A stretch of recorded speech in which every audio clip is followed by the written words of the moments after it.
You are now listening to the Team OD podcast, where conversations are centered around anything and everything outdoors related. Welcome to today's episode.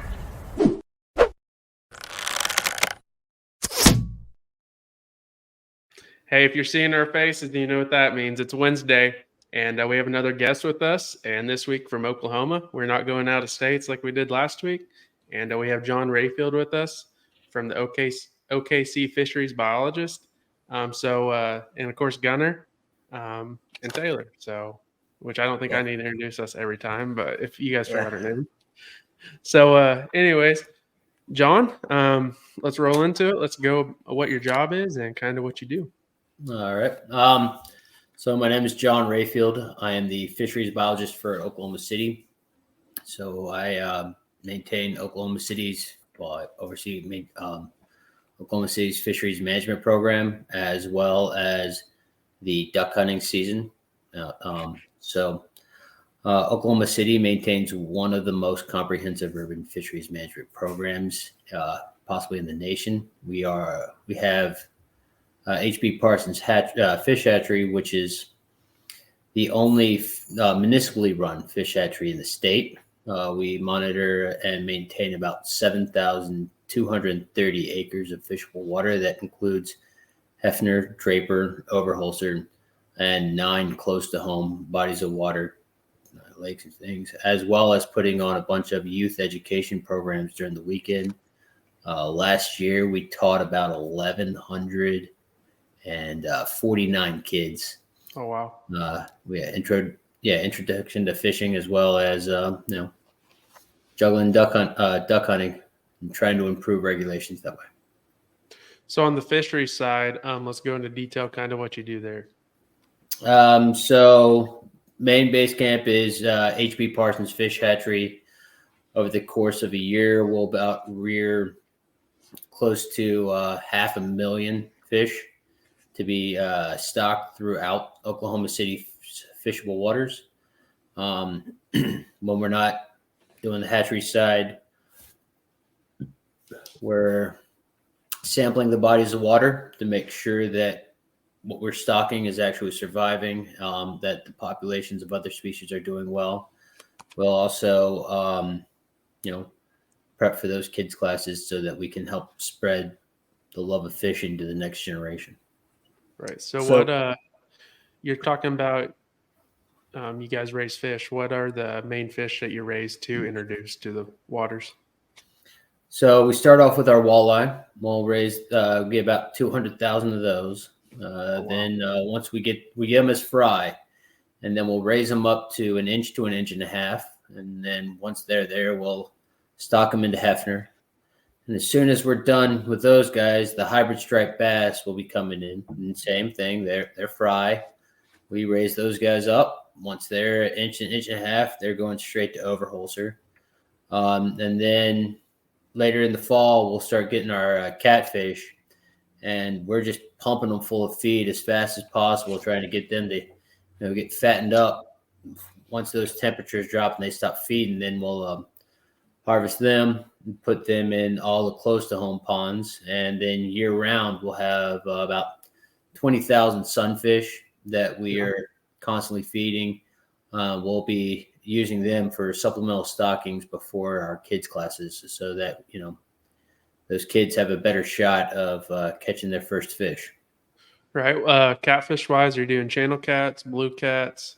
Channel cats, the easiest. Why are they the easiest? That's what they tell me, but it's just blue cats get much larger and take a little bit longer to grow. Mm-hmm. You can get those channel cats to grow a little bit faster. So I've always heard that blue cats, they do well in your lakes and all that, but when it comes to smaller lakes, so you're talking about like Hefner, or that's what I'm using for size comparison. Like in something like Hefner, these blue cats do great, but I've always heard when it comes to smaller lakes that the channel cats do great, and I'm talking about breeding wise. Yeah. Do you know the whys at all? Not directly, but when we do our electro fishing and everything, it's very rare to get a blue cat anything smaller than 20 acres. I think I've only got one in a 20-acre pond. Yeah. You know, we get massive blue cats, but when we do our experimental gill nets at Hefner, like we don't catch blue cats because they're just so big. Uh-huh. They just bounce right off the nets. But Wow. if we electrofish for them, yeah, we'll get some massive size blue cats, especially out at Overholser. What do Yeah, you and think? see, oh, go ahead, Sorry. Gunner. I was going to ask what the biggest, like, if you can recall, what do you think the biggest blue cat was that you guys ended up electrofishing was? Like, ballpark. You know, again, we got you're looking at 2 feet, maybe 3, not 3, but we're looking at some nice size ones. I think we had when we were doing some electrofishing with the state at Overholser, we had some flatheads that we couldn't even get in the nets. Like we're talking about like state records, but the only way you're going to catch them is if you're fishing like right out in the middle. I have to make note of that. Just kidding.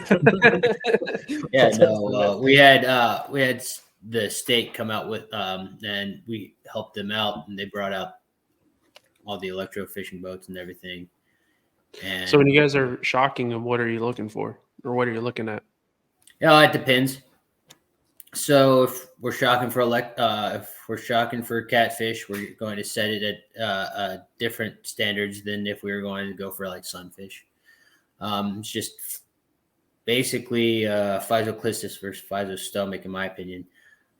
Just how the gas bladders are. I always mix them up. I think it's physoclistus. Well, actually, their gas bladder is actually connected to their esophagus, so they can actually belch. So you can see this with like gar and everything. When we start electrofishing them, they'll come up, they'll roll, gas comes out, and then they sink right to the bottom. So we don't really get those numbers when we're electrofishing, but when we go for, but we'll get the sunfish coming up because they're the opposite, and their gas bladder, it has to go through their blood system to actually fill up that. So they end up floating and staying to the surface, and makes it easier for us to catch them. When you're catching them, what data are you getting on them? Links, weights. Then we compare them to previous data and just seeing how the growth are. We don't try to go for ages too much with the electrofishing, just because of the fact that we can release them. Now, when it comes to like gill nets and such, we can age them because usually the guys that get caught in those end up dying. Mm-hmm. So then we'll go for ages. We'll also do a gut analysis to see what they're feeding on, and then just a few more things that we can use to help us judge how well the fishery is doing. Right. So when you're saying, so when you shock the fish, a lot of people think you actually are just killing all of them die. That's not true, right? No. Electrofishing sounds like the most brutal thing possible, but it's actually has the least amount of mortality. It's the gill nets that you could say. That's why we use them, but I don't want to use them too much. Right. The electrofishing, I got no problem with just going and knocking it out multiple times. We'll after trout season, we'll go out, we'll electrofish, and we'll do recaps. So we catch them, we'll cut off a part of their fin, and then the next day we'll come out, and if we get to a certain percentage of recaps, we've already shocked these guys up before. Yeah. Then we can get an estimate of what the population is at that time. And Do you guys like what? Oh, sorry. Go ahead. No, you're good. Like what times a year are you doing these things at? Like, the gill netting and stuff. Like, you're gill netting different times a year, and are you electrofishing other times of the year? Yeah, like stuff like that. Like, so gill. Well, we'll electrofish for trout right after trout season. Just go and hammer it. For our typical electrofishing, I believe it's 60 to 75 degrees, the water temp. Once it gets past that, we stop. Then we'll get into our tandem hoop nets, and that's mainly for our channel cats, and we'll do those at our smaller ponds. Put those out. Then after that, once we start getting into fall, we're getting into our shad nets. We'll start stringing those up, and that's September, October, I think. October, yeah. And then November and December, we got our experimental gill nets out there trying to get your walleye, hybrids, shad, anything that goes into the net, pretty much we're going to take data on. So, how do you guys judge like what needs to go where? Like how many are going to release here and how many are going to release at a different spot? Is that what you're looking at when you're shocking them at all, or? Well, shocking. Oh, with the shocking and the I'm kind of just right now. We're just trying to get a baseline of what's going on in these bodies. Yeah. Because I came in, I've only been in Oklahoma City for about 3-4 years. Mm-hmm. Before that, I was out in the North Atlantic, so completely different fishery and everything else. So we're trying to really get a baseline that we can use to judge and better stock. So we're kind of starting really making that foundation for us. Kind of use Martin Nature Park as our control, because that one isn't actually being fished by the public. So then we can use that to compare other bodies of water and see, okay, this like what's the fishing pressure kind of stuff, because we don't have the ability to go out and do krill surveys where we ask anglers if they're like harvesting or anything else like that. So in your time here, in your 3 to 4 years, have you seen an increase of quality of fish at some of these lakes, or? We still haven't collected enough data for that. Really? Yeah, you get 2 data point. You get a 1 data point a year, so it takes a few years to really build up that chart so you can actually see some trends. Are you seeing an increase in people coming to fish, I guess? Like the fishing pressure? Is that like, no, have you seen any of that? Again, we don't at the moment. I don't have the I got you. Yeah. yeah, we don't have the staff to really be trying to get all that Population. stuff. We can monitor the population of fish. That's easy. Trying to get actual people, that's another difficult thing. So we're I'm looking into using, like, sending out surveys with the fishing permits and seeing if we can get some help with the anglers. So when you talked about hunting, you said you do a lot of the duck hunting stuff. What does that entail? Working with the state, basically, we want to do some little improvements. So far, the rules have been kind of the same for a few decades now. We got these blinds that are, you get a blind spot, and you build your like these semi-permanent blinds. Mm-hmm. Then you're supposed to take them down. But as you guys know, the like technology with hunting has vastly improved over the few years. And now guys can pop up a blind, in a few seconds and then take it down quite easily. Now the camo's gotten a lot better too, that you can just sit in the reeds and you're almost invisible. So building these huge, massive blinds costs a lot of money, and pulling it up and taking them down is kind of destructive to the environment. So I'm trying to push away from that and go to a leave no trace policy. Yeah. So do you monitor the activity? Are you looking at any data with the duck kind of stuff? Like, I'm sure that's difficult, obviously. At that. I wish. Right now it's basically we should see how many people are actually coming to the duck blind drawing, and we compare that to the previous years. We have seen an increase in the past 2 or 3 years, but compare that to how many actual people are going out hunting and what their returns are. The only way I'm going to do that is I'm going to have to start coming up with, again, surveys and we just hit everyone that bought a city hunting permit and see where they go from that. Yeah. But it's a staff of me and 2 part-timers, so we're kind of everywhere. So is the staff, or are you guys paid off of grants, or are you guys paid by the city of Oklahoma or of OKC? We're paid by the city.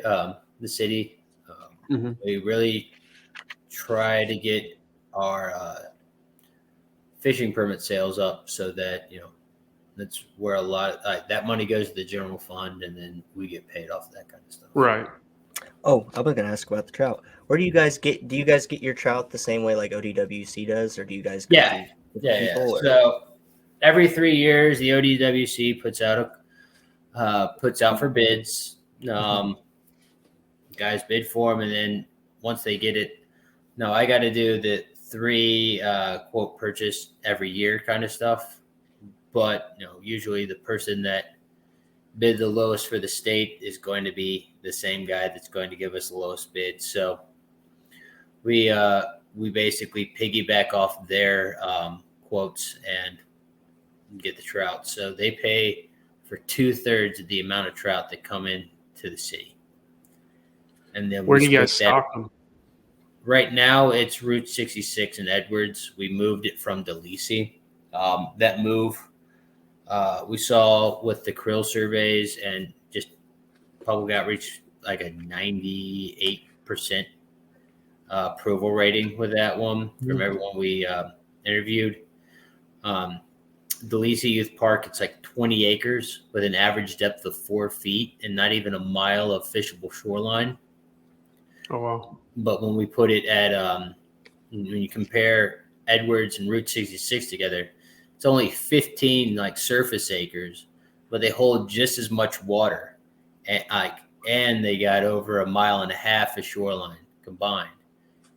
I think Edwards, when full, is almost 9 feet deep, and then Route 66 is 8. So really a significant difference, and makes it a lot better fishing. So if someone wants to go fishing one of those lakes here, or is listening to this, what do they need to do to be legal, and what do you recommend using? State, city fishing permits, state licensed city fishing permits, unless they're under the age of 16. And if you're over the age of 62, you don't need a city fishing permit.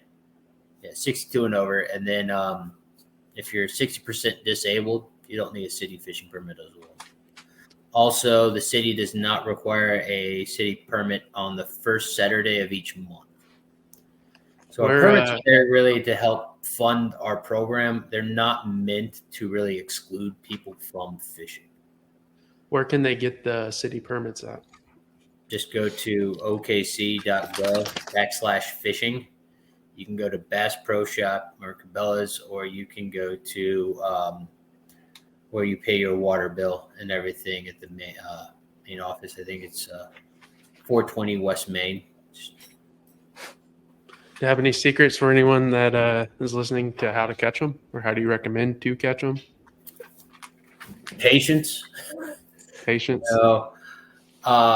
We try to do the kids classes, and they're not patient enough for the trout and everything. And honestly, I hear a lot of things. I got power bait. I got corn, yellow, no blue.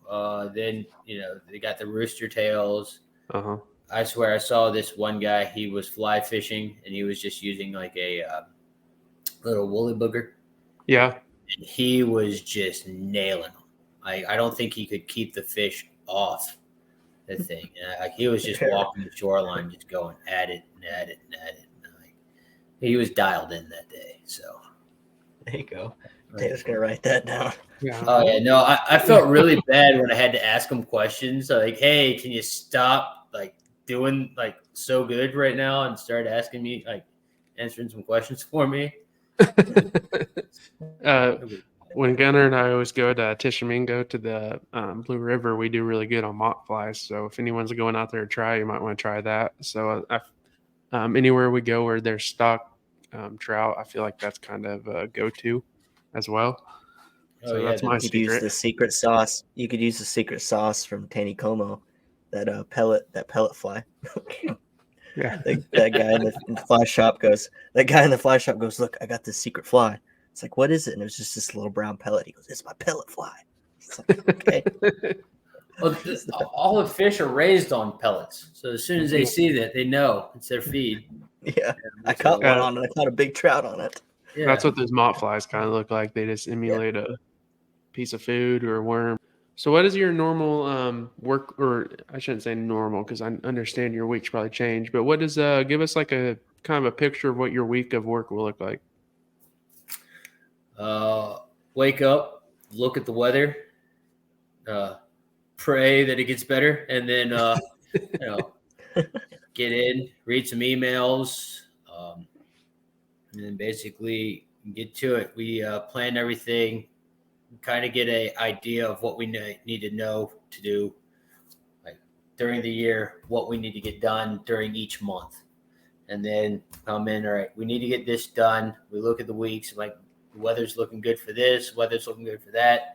Let's try to hammer it, get those things done because they'll be like easier to do, and then try to fill in the rest as we go, kind of stuff. Do you guys have a lot of problem with wind up there? Because all those lakes are pretty open without a lot of wind breaks. Oh yeah, no, I'd say wind is probably a huge issue. yeah, no. So there are two things that will keep us from going out in the water, and that's going to be lightning and wind. So once I start seeing gusts of about like 30, that's whitecaps out on the factor, and I'm like, you're not paying us enough.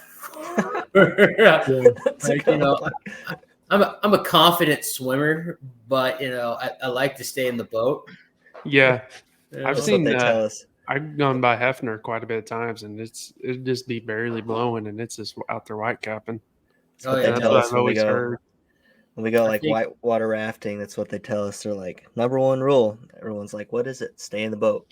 Yeah. So my first year, we're out doing a zebra mussel toes, and a front came in a little sooner than the weatherman had told us, and we're in our skeeter. So this is our backup boat, and it's got a 15 horsepower.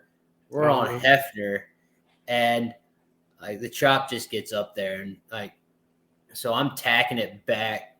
And one of my coworkers is like, "Well, the dock's over there," and I'm like, "Yeah, you don't want me to go straight to the dock." Yeah. It was that bad. We were like, just trying to hold on. I've had some interesting. Sooner it gets bad on Yeah. certain corners of it, and I've been very confident going across that thing and lost confidence really fast going across it. I will say that. Yeah. Yeah, I've been at Ulagal runs almost straight north and south, and I've been going out there, and it caught me on a windy day like that. I was around the bend, and the wind was supposed to pick up about 6 or 7. Well, it picked up about 4 o'clock, and my buddy with me, he was gripping the bar that's in my center console, and his knuckles are just white. And I got done with it, and he goes, "I have to tell you," he said, "I was a little scared." He said, "For those waves, you made it the smoothest ride that I could even imagine." But the way they were 4 foot waves, and I was out there in my 19-foot boat, and like you said, you couldn't take them straight on. You had to angle. I was just zigzagging all through there. But no, it's pretty scary in our Oklahoma waters. People take it for granted on a smooth day what it can get to real fast.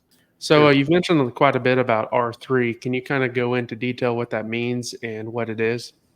R3 is basically a program, like just a way of thinking to recruit, retain, and reactivate hunting and fishermen. Really, it's kind of a way of thinking about how we can get more people active into the sport. So with recruitment and reactivation, I kind of like the fact that we got our youth hooked on fishing classes. We're recruiting young kids, getting them their first opportunity to participate in, just recreational fishing. but we're also reactivating their parents that haven't been fishing since their parents took them out. Yeah. And then that gets them really interested into seeing it as a family opportunity that they can go out and do more of. Retaining is going to be a little bit more difficult. That's something like putting on like tournaments, trying to keep up with the Facebook, sending out, like getting people really interested in trying something different, keeping it seem fresh and new. Because with today, there are so many other things out there. That really just trying to keep them engaged into the hunting and fishing and just outdoors is getting harder and harder. Absolutely.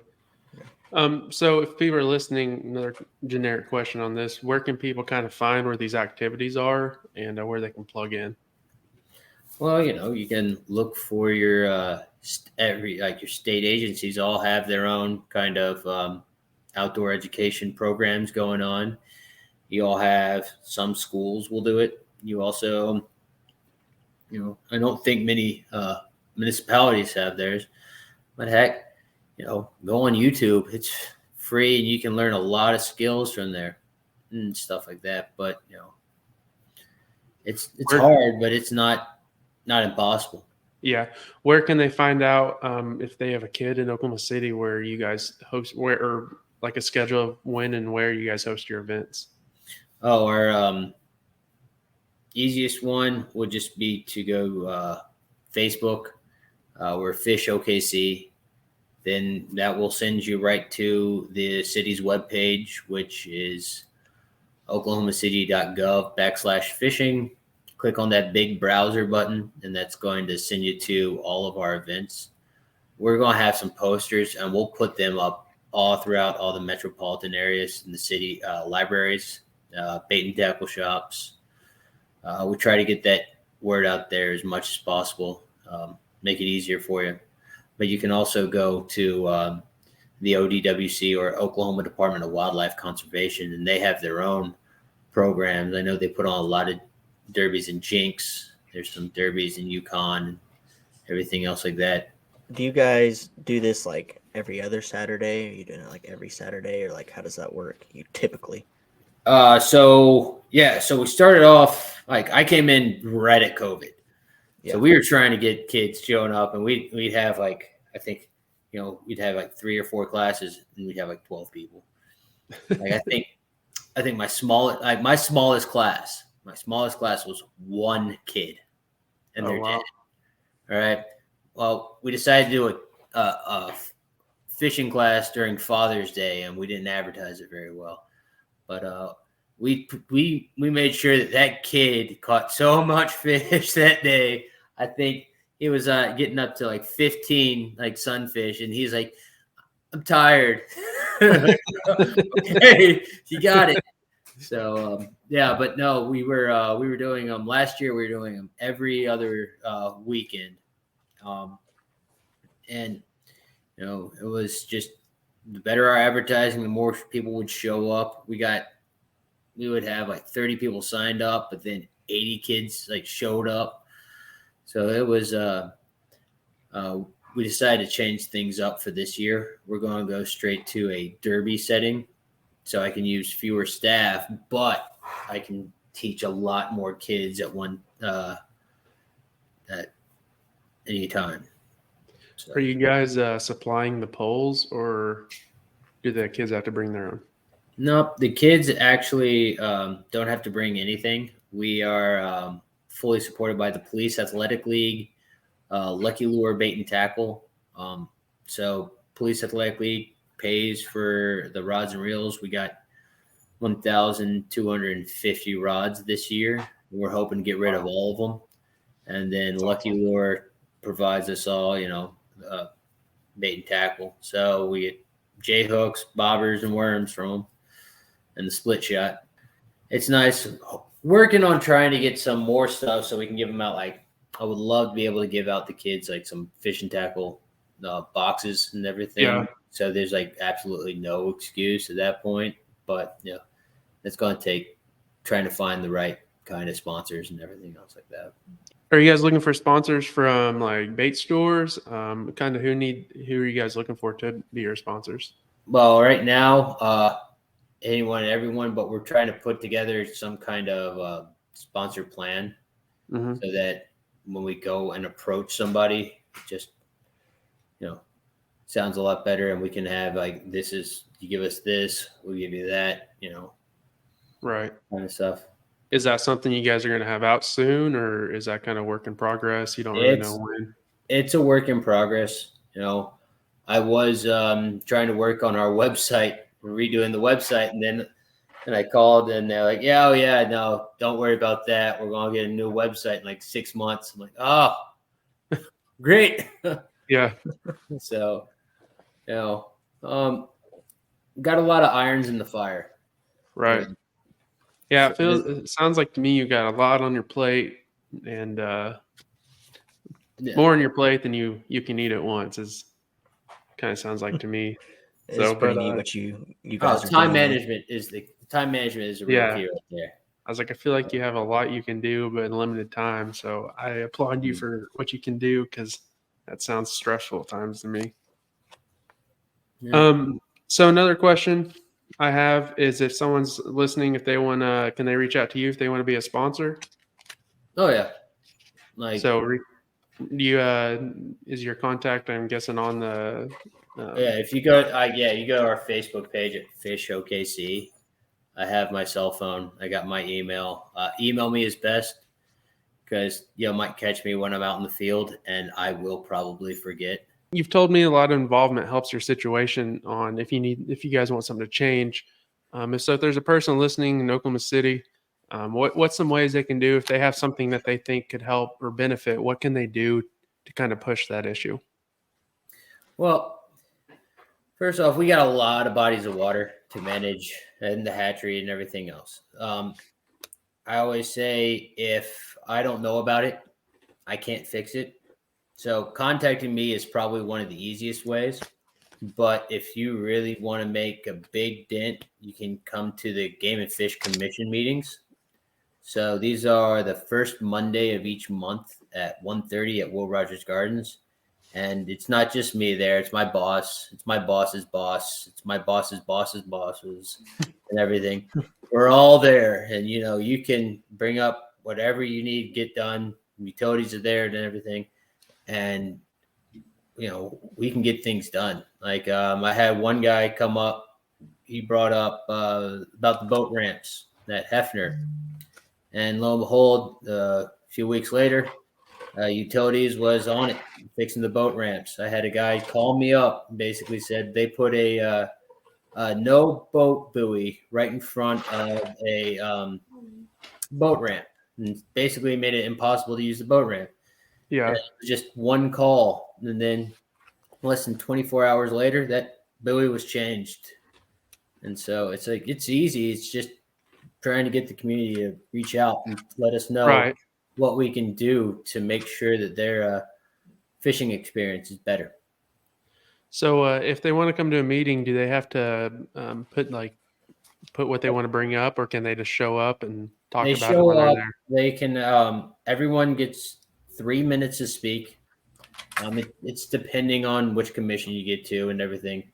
They'll show up, they sign in, they just write down a little thing is like, I would like to speak, when they bring up the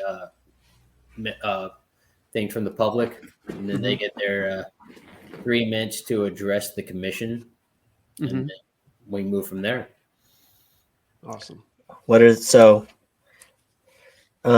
the different things? Like, you brought up boat ramps and stuff. Can people bring up like, oh, I'd like to see this in there. I'd like to see this here, stuff like that. That's cool. Anything revolving around hunting, fishing, and boating. So like any outdoor activity kind of stuff. I've had to deal with guys calling the commissioners complaining about people feeding geese and ducks and all that over at Hefner, and dealing with that on and off. So anything and everything that you want to talk about. So if you're listening, feeding the geese.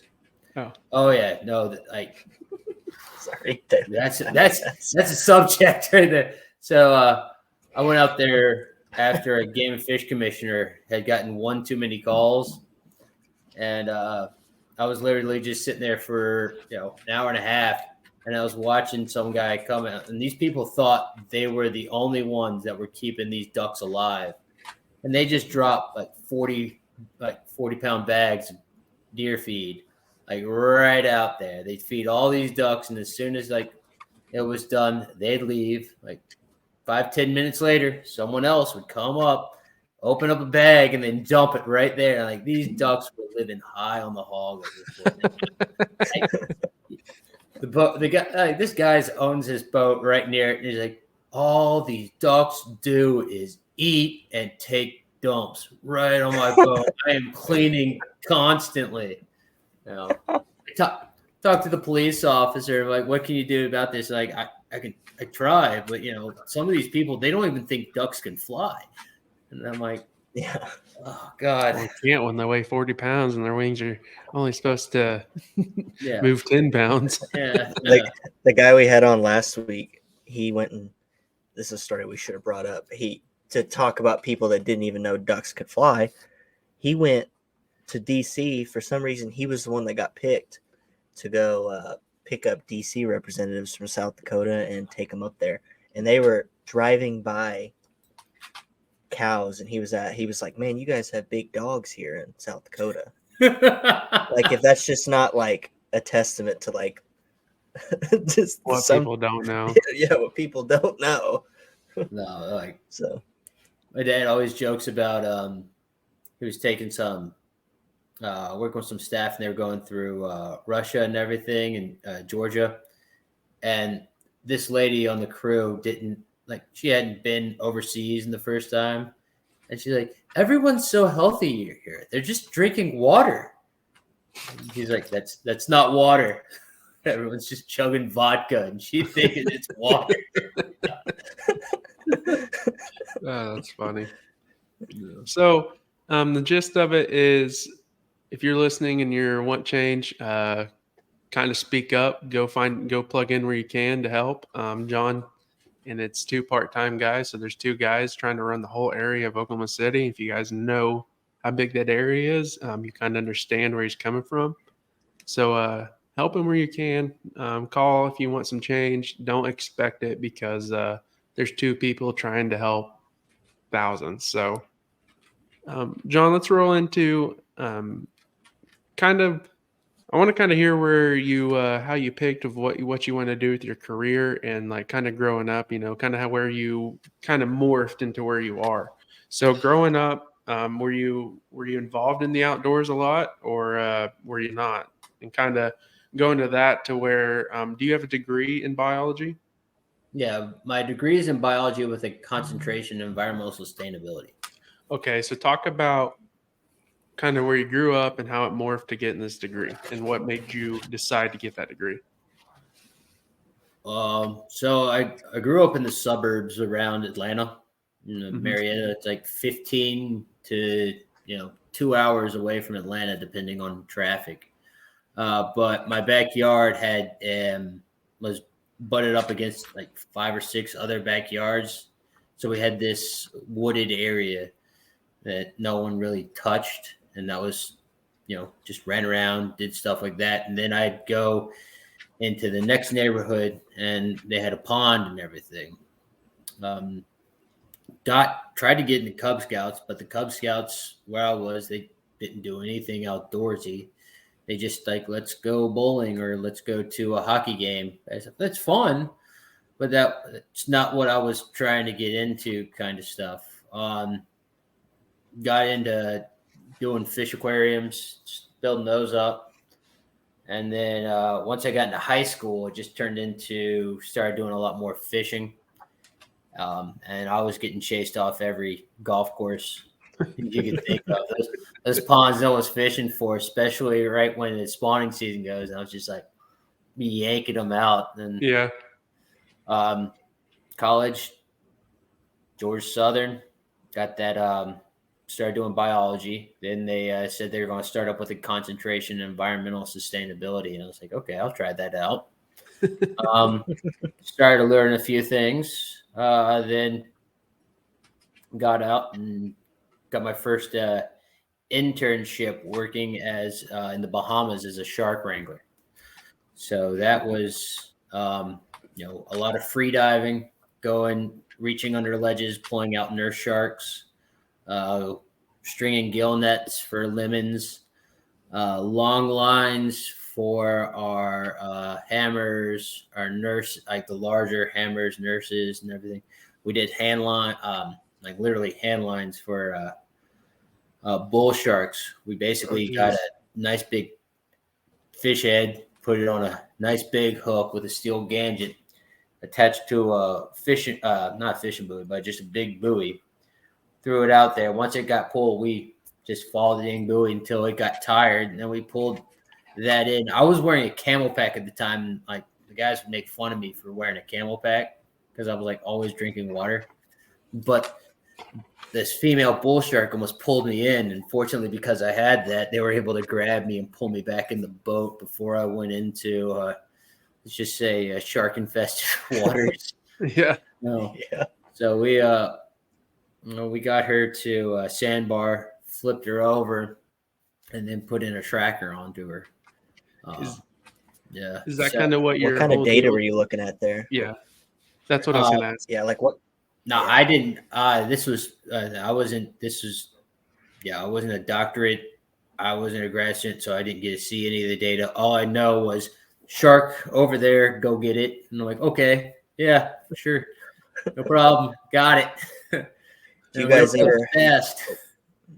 ever run into any sharks that were just like too big, like just did not handle that one, or like anything that was like, holy cow, like we're not going to be able to handle this one? No, not really. We were out there one day. We couldn't, like, we were trying to, now we're all free diving, all right? So it's just like all we got is like a snorkel and a mask, some fins. And, that's fun. It's like, okay, let's go call in some sharks and see what we can do, get some measurements on some hammers. And so, everyone just, you're out in the middle of the water with like chumming the water, not in the boat. You're in the water, cutting up fish, trying to get them to come to you. But then we're not getting any hammerheads.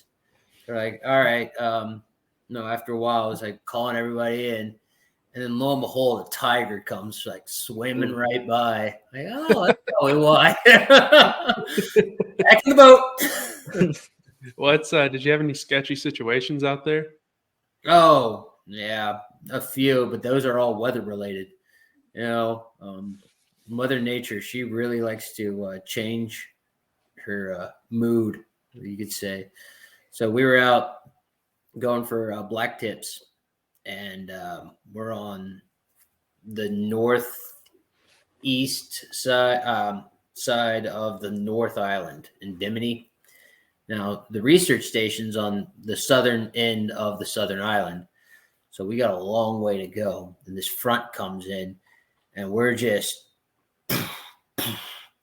going like it's just, you're in a little skiff, you're getting thrown everywhere, and the thing's not cutting. So like I'm sitting like right on the bow trying to put as much weight in there so we can like hammer through the waves instead of getting bounced around.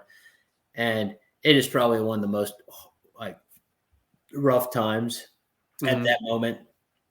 And, I can cry about it or I can start laughing, and I just start going nuts and laughing every time. Like, yep, this sucks. I'm here, whatever, And so got the nickname Mad Hatter from that one. But yeah, it was a fun time kind of stuff. So you had no close interactions out there with cutting up fish of sharks coming up to you? Oh, I got close interactions, but it wasn't that big. I was more worried about drowning than getting bit. Did you ever have to do the old gill punch on any of them that they talk about? No. You just pat them on the nose. I'm like, sorry, give them the good old stiff arm. Go away, and that was pretty much it. He's a lot more brave than me. Yeah. Yeah. No, just stiff arm the shark. They'll go away. Stiff arm this 10-foot tiger. Push their head down. Ugh. I can't even hardly handle like 3-4 foot sharks. Like no, I can't even imagine. Dolphins swimming around me. I'm thinking about walking on water, getting I out of watched there. Jaws. I watched Jaws when I was like 2. Like I've been afraid. I think I got my parents had me watching Aliens while I was like growing up. You know, Jaws was like, what? Why are they there? So, Yeah. So like your first time out there, were you like, all right, I'm supposed to cut up this fish. It's gonna be bloody and sharks. Like, were you a little sketched out at first, or? Oh no. My first time wasn't like cutting up fish. It was we're with the doctorate student and we're just taking the skiff going from one side of the island to the other. And she's like, if you guys want to hang on, oh, I can throw a rope over it. You can hang off and see all the like sharks, like and rays and everything as we're driving by. And the only thing I'm thinking like Thunderball from James Bond, where they like cut the guy and they throw him in the water and then they keep driving off and then all the sharks eat them. And I'm like, no, I'm good with that. No, well, maybe next time. What's the biggest fish you've hand lined in? That would be shark. that bull shark. Really, was the biggest thing I've pulled up. Do you know how long it was? I think it was like 2.5 meters or something. Like wow. it was big for me. Yeah. So how long? So you guys kind of just chased the buoy until they got tired, and then when you pulled it up, how long did it take? 15 minutes. Wow. It was a process. How was that workout pulling them up? Pretty tedious. Sore. Yeah. Yeah. But it was probably it was one of the coolest things I think of. And then problem is there was this group that was like they were doing their vacation. They were watching us do this. Mm-hmm. And they asked us to if they could put their I could use this suction cup, put it on the boat so they can watch us do the whole thing. And they didn't turn it on. And okay, they're Swedish, and so I thought, oh, you turned it on? Like, yeah, okay. And apparently, they were telling me to turn it on, and I didn't. And so I'm like, yeah, this is great shots, got it. No, here you go. And he's like, nothing on there. He's like, yeah, next time you should turn it on. Like, thought I did. So how long did you do the shark wrangling? It was just 2 months. 2 months. Yeah. So was 2 months enough, or did you ever think about going back? Well, I had to pay $700 a month just for food and board, so no job kind of thing. It's like I had to get back into the real world at that point. You know. It was this like an unpaid type thing? Yeah, no, it's I paid for the internship. Okay, there we go. Okay. And then, but it was great. It's if you ever got the experience and you were wanted to do it, go ahead. Bimini Shark Labs. Then there's also the Moat Institute over in I think Florida. Look up. What you brought up NOAA or NOAH internship? What was that? No, that wasn't an internship. That was an actual job. Oh. So I worked as a fisheries observer for NOAA.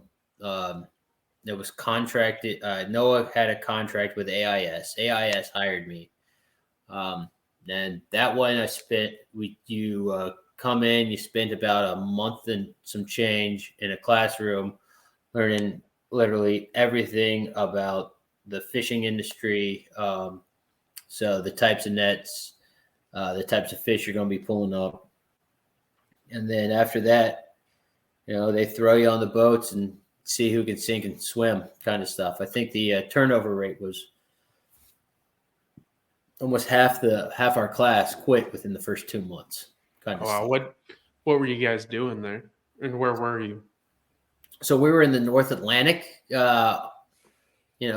go on these commercial fishing boats. We, get all the gear information. We get their locations of where they're fishing, and then we just start monitoring what they catch. Here's the bycatch. Here's what they say they caught. And then we would send that data into NOAA so that NOAA can use that to deal with seasons and what if they should shut them off and all that stuff with regulations. That's super neat. Yeah. It's a rough one. Yeah. Yeah. No, I've been on a boat that was sinking. I've been on a boat that ran aground. I've been on one where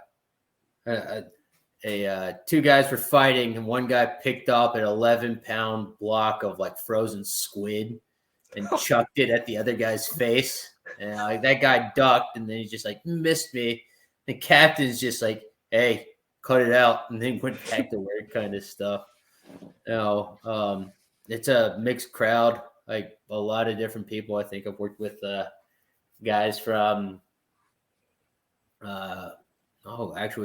Vietnam, Asia, around Asia. I've worked with Portuguese. We go all over the U.S., Central America, South America. So yeah, it's a big community of anglers out there. You said you were on a sinking boat. Oh yeah. What? Walk me through that, because that in the ocean sinking boat does not sound like a favorable situation to me. Oh, there was just a little hole in the boat, and the lazarette got filled. Pull on a little bit of weight, sinks down. The rest of the boat ain't sinking, so we were fine. We decided when we were finally coming in after that trip, though, there was a leak in the hydraulics, and then we lost steering.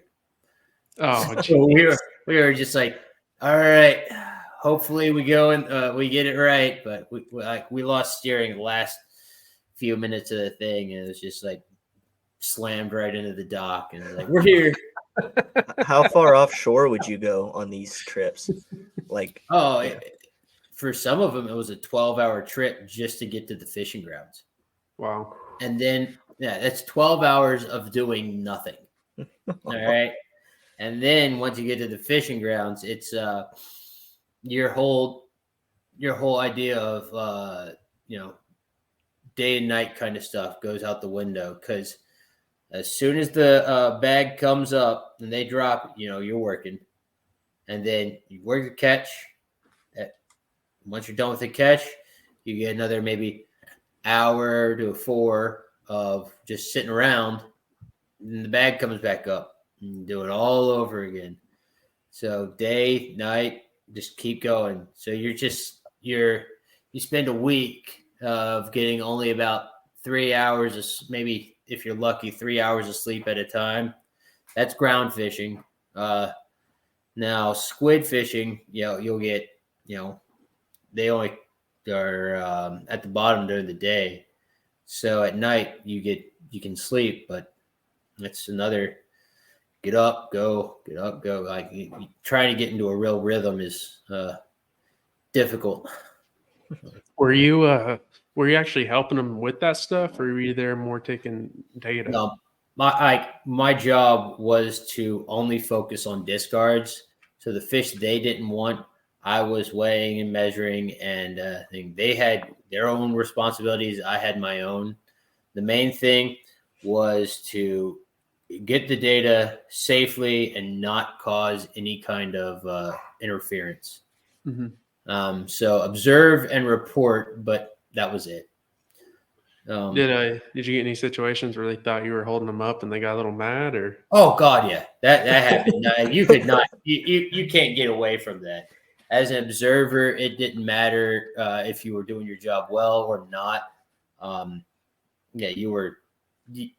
You were working for the government, and they're trying to make a buck, and you're in the way. So it's already in the Supreme Court right now. So you can look up the Chevron doctrine and everything else like that, and see where that's going to go. But that's affects NOAA. Heck, it affects pretty much all of the government 3-letter agencies to see what that decision happens. What's the decision? What are they deciding on?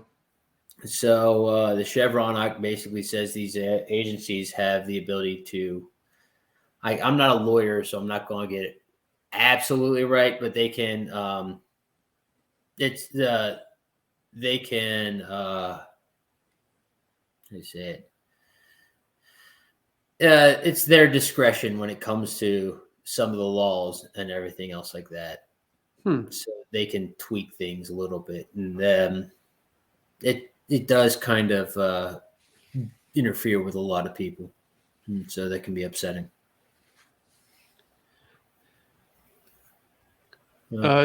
So go and kind of talk about your salmon hatcheries in Alaska. Was that work or was that internship there? No, that was work too. That was heck. That was one of those. That was one of those great jobs where you could. All you had to do once you got like approved, like they said you're hired. All you had to do was get to Cordova. Once you got to Cordova, Alaska, they paid for everything else. So, room, board, food, everything. They flipped the dime on that. So you're living high on the hog kind of stuff. You get out to these remote salmon hatcheries, and you put in 8 hours of work.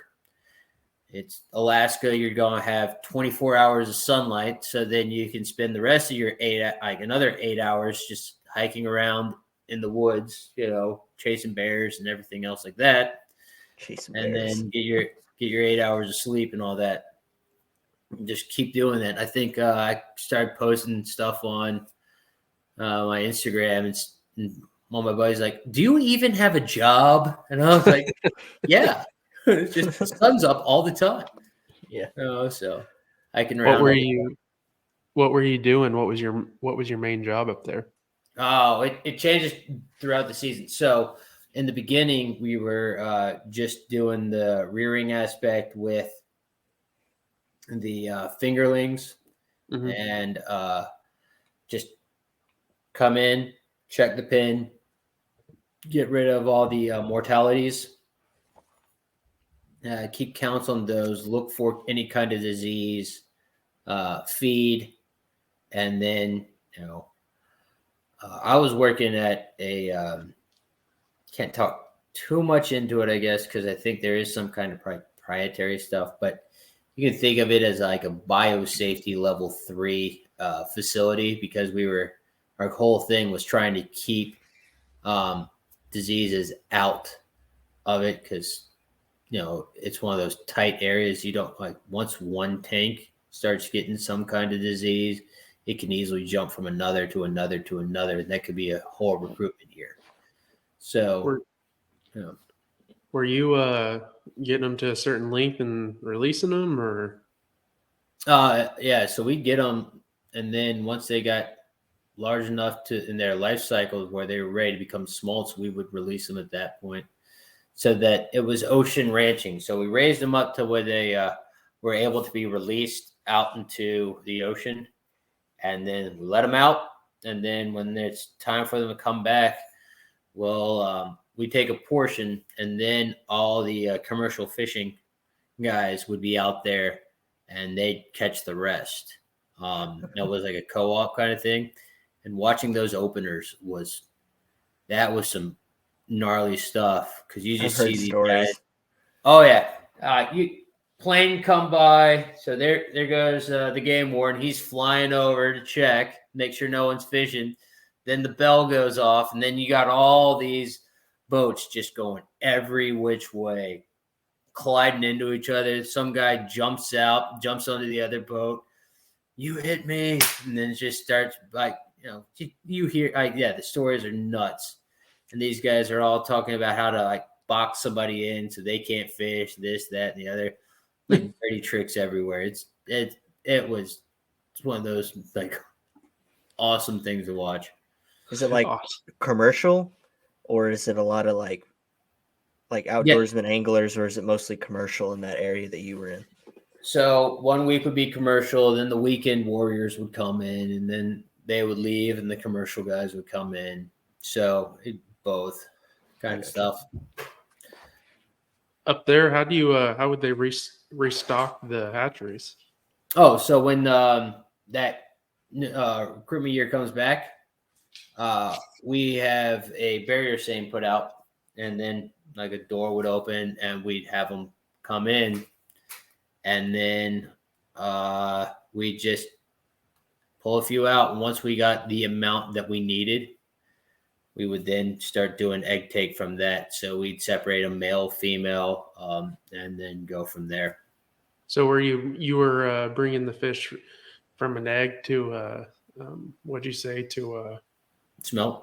smelt? Is that what you're doing there? Yeah, we bring them all the way up, and then we release them, and then they would come right back when they're ready to sexually mature and want to reproduce, and then we take in a portion of that to use for our next year.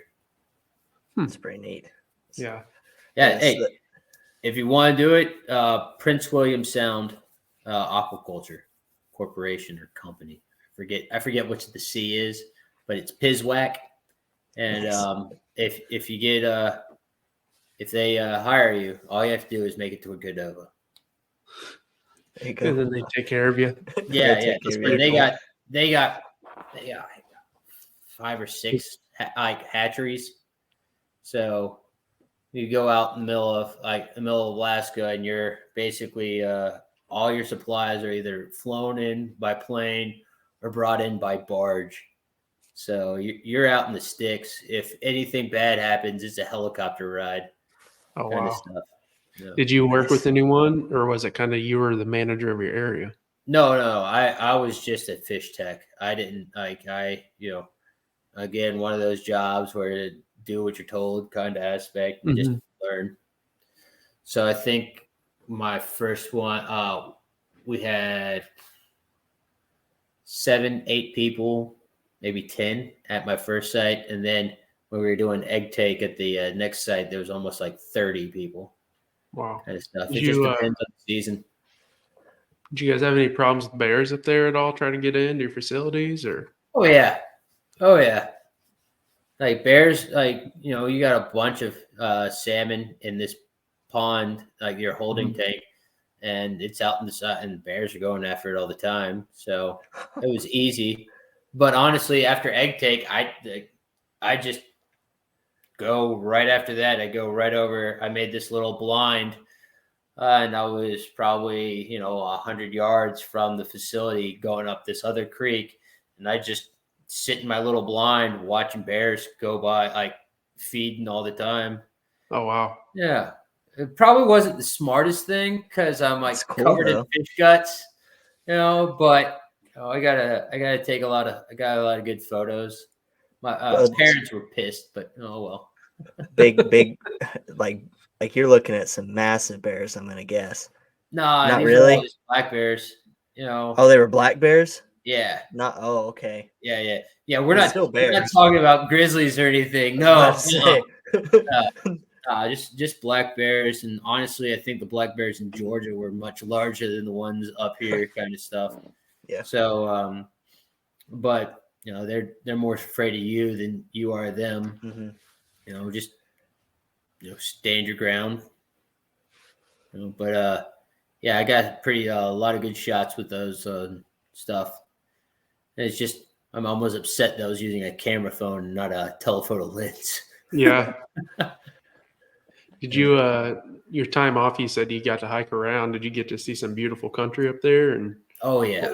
what was some of the neat? You couldn't throw a rock without seeing anything. Like it was like everything was a good picture. Yeah. So A lot of wildlife, I'm guessing.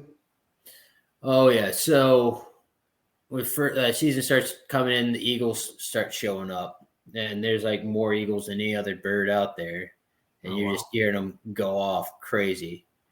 They look great from the profile, but once they look at you, it's just like, whoa, that's completely not what I was expecting. So I got there. I didn't have any camo or anything, and of course they are, they're more sight predators. So I'm trying to be sneaky and try to get some really good shots of them, but they see me before I even get close, and they'll fly off until then I got to a point that I was getting pretty clever. I got some good shots, and as soon as I got my camo though, they all flew out. That's when the bears came in. And I was like, all right, now the bears are here. Well, they don't see that well, but they can smell me better than anything. So then I'm putting in an order for the scent blockers and everything else. It wasn't until we started doing egg take where I was basically covered in fish guts, and I was like, there was no way to clean off the smell. That's when I was really getting the good shots at the bears. They were comfortable. They were like, just dead fish They're over like, there. this smells great. Yeah. Oh, that's great. When you say eagles, are they bald eagles or are they golden eagles or a mix of both? No, they were bald. They were bald eagles. How many would you see at a time, you'd think? Oh, there were hundreds. Oh, wow. They were everywhere. Yeah, just all you're hearing is that once you hear a bald eagle, I've heard one before. So I can't imitate them, but it's Gunner's pretty good. You should ask him to try. I don't know about that. I'm gonna embarrass myself on here. I try to do a bald eagle screech. No, I had some great times out there. Just never going to carry bear mace ever again. Not worth it. Oh no, I was going to a 12-hour hike, and I'm like 4 hours in, and a branch caught the safety pin of the bear mace, and it just blew up all over my back. And I'm sitting there I got the video still. Like I am my whole back. It's coming over. Like I'm all covered in bear mace. And I'm not at this moment, I'm not pissed that I'm covered in bear mace. I'm like, I thought this stuff was supposed to burn. I'm like, this feels like Bengay. It's tasting like cayenne pepper. I'm like, I was hoping that this stuff would be like something that would be a deterrent. I don't want to be seasoned myself if I'm getting eaten by a bear. Well, 15 minutes later, I'm eating those words. I'm jumping from every stagnant pond I can think of, trying to get back to the hatchery. And I have to decide, do I want to climb over this mountain or hike around it? One's a lot. So I ended up climbing a mountain covered in bear mace, jumping from stagnant pond to stagnant pond, and then spending about, 2 hours in a cold shower, bathing in old milk and Dawn soap.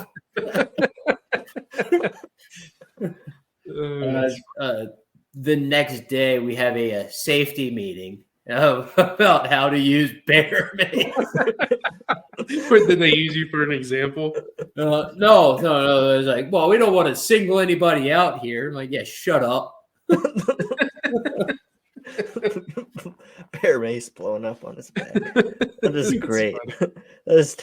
I would thought it would I understand what your mindset was. Like, man, this didn't even hurt at all. Like, maybe it felt like ghost pepper on my back or something. But Oh no. After 15 minutes, I'm like, okay, now I get it. But still, it's like took 15 minutes. Yeah. What's going to happen in the 15 minutes if you need to use it? Hey, time out, Bear. You got to wait 15 minutes right here before you attack me. You might get a cramp. Make him run to a few trees. I found pepper spray one time on the side of the road, and I picked it up when I was a kid, and I shook it. It said shake well before you use it, and I pushed it. And so when it fell, I guess it impacted the top. So when I pushed it, it all ran out the side and down my arm and my hand. That was a miserable experience. I can only imagine just having it in your back. I was sitting there coughing, trying to shake it off, and I was just splashing it back on me. Yeah, that was a miserable experience. Oh, yeah. No, once it gets into your eyes and your sinuses, it's like, great. Yeah, it was bad. I remember that. My mom was so mad when I came home. No, my mom was pissed when I found hers out of her purse, and I just sprayed it in her purse. I'm not bringing any mace or anything around you if I ever hang out with you. So I'll note that down too. Yeah. That's funny. So you brought up Georgia. What was your what did you do there? Internship, job? Georgia. I'm Yeah, the from Georgia Georgia. Aquarium. What? Oh, the Georgia Aquarium. Yeah, I did a volunteer aspect as teaching about ocean pollution and sustainable fishing. Um, Basically, it's like this is farm raised salmon versus Alaskan caught salmon. Which one's actually more sustainable and better for the environment? And everyone's like, "Oh, it's the farm raised." I'm like, "Yeah, joke's on you. It's the wild caught and everything else like that." It was like a good time. Taught a lot of kids about how long it takes for things to break down in the ocean and stuff like that. But I was right next to one of those like little repeating like little story book things going on, and it just go on a repeat every 15 minutes. And it was great.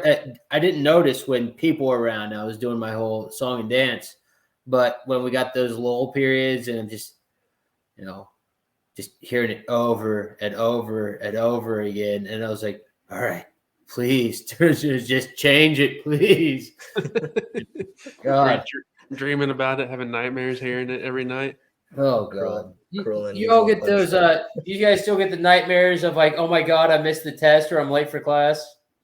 So Not anymore, but I have nightmares like I slept in for work and I wake up and it's like 5:30 in the morning. Yeah. Yeah, no, it's like something like I'm Rusty, your anchor, and this is MS Fin BC. And just it was like I think it was talking about Jeff Corwin or some guy. He's like, I'm here at the Georgia Aquarium, blah blah blah blah blah, and I'm like, when are they going to show the episode of this thing over and over and over again? It was just one of that, and then there was a light that they had perfectly placed that if I looked at the tank too long, it was coming just to the side of the eye where you get like a nice like migraine. I was like, yeah. But still, it had the best like spot where I could actually take a nap next to the tank when no one was around. It was, it had its pluses and its minuses, pros and cons. Yeah, that's funny. That is funny. I've heard that's pretty. Or I'm trying to take Abby over there eventually. She's been wanting to go back, but it's a pretty neat over there, the Georgia Aquarium. Yeah, it's massive, man. It's got the whale sharks and everything else like that. You got got beluga whales. You got the dolphin exhibits. They went all out. They tried to make it like the world's largest aquarium. I think someone in Saudi Arabia beat it to it. Money. Yeah, but no, it's big. It's really big. How big is a whale shark exhibit? I think it's the size of a football field, just the tank. Yeah. It's shaped like a figure eight, so that the sharks change direction constantly. So when you see your typical tanks are all like circular. So after a while, all those sharks get a nice little curve in their spine, but because it's a figure eight, they keep going back and forth. And in the mornings, you'll get they actually have trainers that go in there and they'll do it's like calisthenics with the sharks. So they'll go with krill and like little squirt bottles, and they'll get the sharks to go in different directions and make sure they stay active and everything else like that. How big are the whale sharks that are in that tank? No, they're bigger than they were now. But they were. I wouldn't say they were a bus yet, but they were getting up there. Oh wow, that's cool. I've always been very interested in whale sharks. I don't know what it is, but growing up, just anytime we could read about them in science, I was like, oh. Yeah. So, it's like reading like fun facts, like a blue whale can make a fart bubble the size of a horse. Stuff like that. I don't know if that's true. I read it and I'm like, how do you measure this one out? Some guy was underneath there like, that's about size of the horse. Now I'm just like, is that like a Mongolian horse or a Arabian horse? Come on, you got to give me some interest here. We're talking about a miniature horse, the Budweiser, the Budweiser horses. Clydesdale. Heck, I think after some Mexican food, I can probably compete with them in that situation. No. You hardly even eat Mexican food anymore. Oh, I found my places I can eat that. I don't know if it's a spice or what, but man, there's certain places I know it's not happening. Not going. No. You gotta have some spice in your life, man. Like, I'll go to a Thai restaurant. I'm like, give me the hottest thing you can give me. On my face. I'm not saying that. I'm saying like a certain spice, like something they do use in their food, because there's some places, man, it gets rough. What's the food like in the Bahamas? I do want to circle back to that. Good. Is it? I forgot to ask you about that. I was going to ask. A lot of fish, plantains, and everything. But from the lab and everything, we're eating a lot of rice and beans. Nice. But no, it's like, if you like fish, if you like fried plantains and stuff like that, Bahamas is nice. Yeah, love fish. I would say if they say, oh yeah, the citric acid cooks the ceviche for you and everything. No, your guts are not the same guts as the guy that's lived there his whole life. So beware. All right. If they say the citric acid will cook the food for you, nope. Don't do it. No, get it steamed. Get it, make sure to get properly for you, because you don't have the same gut biome as these guys. Made that mistake once, never again, huh? So I want to hear about your flyboarding management gig you had. And for everyone that's listening, we're not talking about like a fishing or anything. You were talking about where I'll let John explain what it is, since he had the excitement of working there. Once I got out of the Bahamas and everything, I trying to find some jobs. There was a local one in Greensboro. This guy was trying to start up a flyboarding company for the summer. Basically, flyboarding is this board that has like 2 water ski boots to it, with 2 jets. It's attached to this long fire hose that's attached to a jet ski. It's about 215 horsepower, and you just rip that thing up and it just launches you up in the air, and then you're swinging around doing tricks and everything else like that. So we did that for summer, basically going around from dock to dock, getting people to, teaching them how to flyboard and things like that. And we started off, we were just, okay, we're up there, we're having things. He's like, I want you guys to be a little bit better. So he paid to have us go and see a actual professional, and he was teaching us how to do the backflips and stuff like that. And so we would go and we get up in the air and we start doing our circle, and then the thing was then we go from all the way up and then circle as fast as possible right towards like the back end of the jet ski. And then as soon as we're getting close, we then like just straighten up and then go straight up and then do our little flip right then and there. And it was awesome. I got kind of close to the jet ski once or twice, and I freaked out the guy on there. One of my buddies, he actually did the flip, and he came back and he hit the hose with his big toe, and it was a compound dislocation. So he didn't break the bone, but it just went from here to like over here. Yeah. And it was sticking out. So he got put in the moon boot after that. But like learning to do the backflip, if you didn't flip to one side or the other, you just come right back and hit that hose. And it's not soft at all. Like I think I got a sprained neck after a bit. And it's like, shouldn't you be wearing like something? Like, no. Hey, look over here. No, I'm not gonna do that either.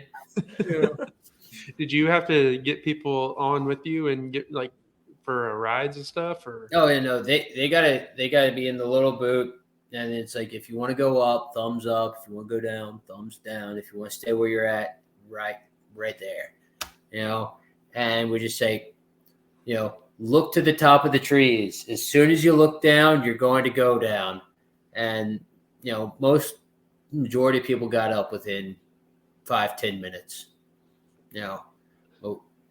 It was fun. Some people I thought they were like going to be like all the way up there. And it's like, okay. And then like they didn't want to go all the way up there. Because you're like 45 feet in the air.